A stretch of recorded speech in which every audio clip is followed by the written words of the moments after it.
The news we'd all feared would come from the state of Pennsylvania actually arrived on Tuesday that Jim Johnson had passed away after losing his battle with cancer at the age of 68. The owner of the Philadelphia Eagles, the chairman, Jeffrey Lurie, issuing this release. For 10 years, Jim Johnson was an exceptional coach for the Eagles, but more importantly, he was an outstanding human being. As an integral part of the Eagles family, Jim epitomized the traits of what a great coach should be: a teacher, a leader, and a winner. He positively touched the lives of so many people in and out of the Eagles organization.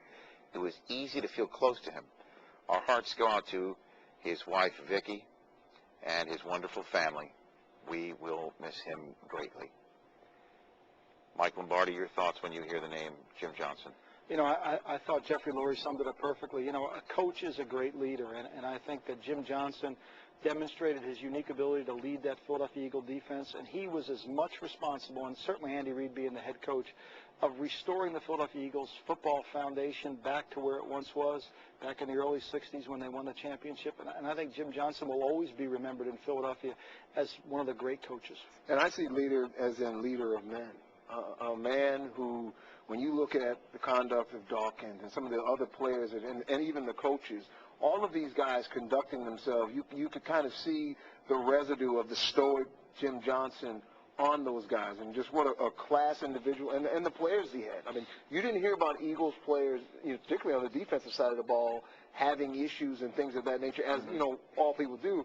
I just think he was such a class individual that we're sorely going to miss him. And the X's and O's of it. I mean, obviously, when you talk about a Ravens team, you knew that what the Ravens could bring,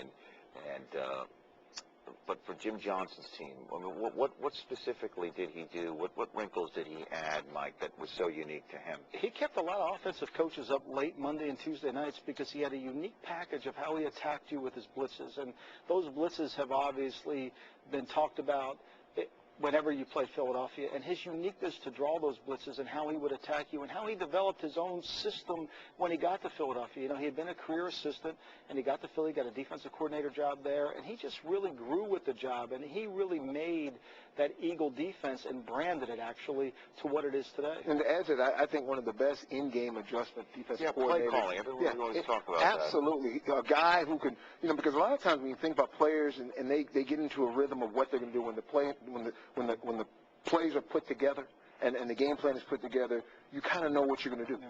That didn't happen with Jim Johnson. And the only other guy that I could really say and see this happen is Belichick with the Patriots, as far as being able to take a game plan, tear it right on up, right on the spot, say, guys, this is what we're going to do. Huddle the guys up. Here's what we're going to do from this point forward, and it works. It's like drawing stuff up in the dirt. To a certain extent, old school, yes. In that respect. To a certain extent. And he had the experience, and he understood it. And I think the other thing that he really did for the Eagle organization is because he's uniqueness of defense, it made it easy for them to acquire players. There's a Jim Johnson style of player on defense that they would look for: a middle linebacker who's big and physical, who can attack the pocket, quickness in the defensive line, corners that can play off coverage. So, he brought more than just a coach element to the team.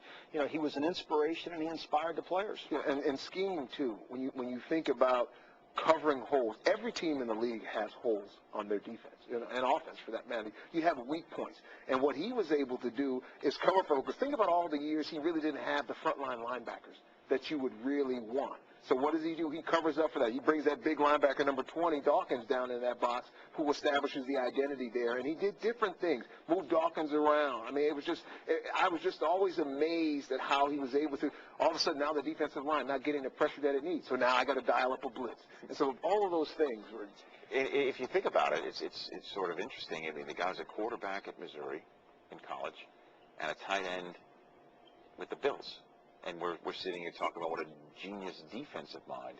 So he must have brought something from his personal experience. Sometimes that happens. Ernie Zampese was a defensive backfield coach, and then he converted over to offense, and a lot of the offense that's run in the NFL today is the Zampese style of offense. So it gives you a unique perspective of what you're seeing from an offensive player when you go coach defense. And I think what Jim Johnson did was unique, and I think the other thing that goes understated is he wasn't looking for a head coaching job. He really liked being the defensive coordinator of the Philadelphia Eagles, and that's kind of a rare thing nowadays. He liked his craft, and he kept working at it. People must have been knocking on his door, though.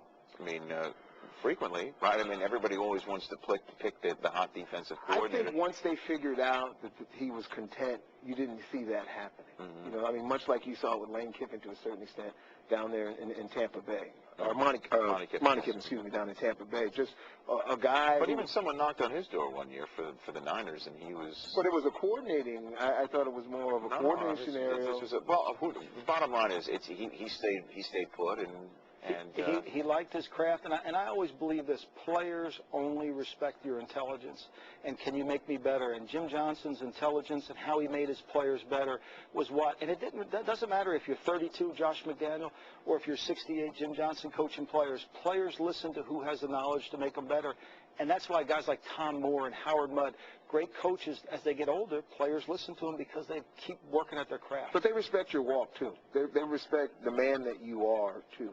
You know, there have been coaches in this league who have been a little more freewheeling, shall we say. And then there are other guys who just reek of integrity. I mean, and I think this is something you look at Dungy and some of the other coaches, Belichick, some of these guys. I mean, they reek of integrity, and that's the first thing that I think a lot of guys look at. Who is the man? Who is the man that I'm following? Who's the man I'm laying my quote-unquote life on the line for on the field, that is? And players look to that. And he was sick at the end of last year. He was coordinating from up top in the box as opposed to being down on the field. And I know the Eagles had held out hopes that Jim Johnson would be able to be back on the sideline with them in 2009. But alas, as the team opens training camp for the 2009 season, news that Jim Johnson has passed away at the age of 68.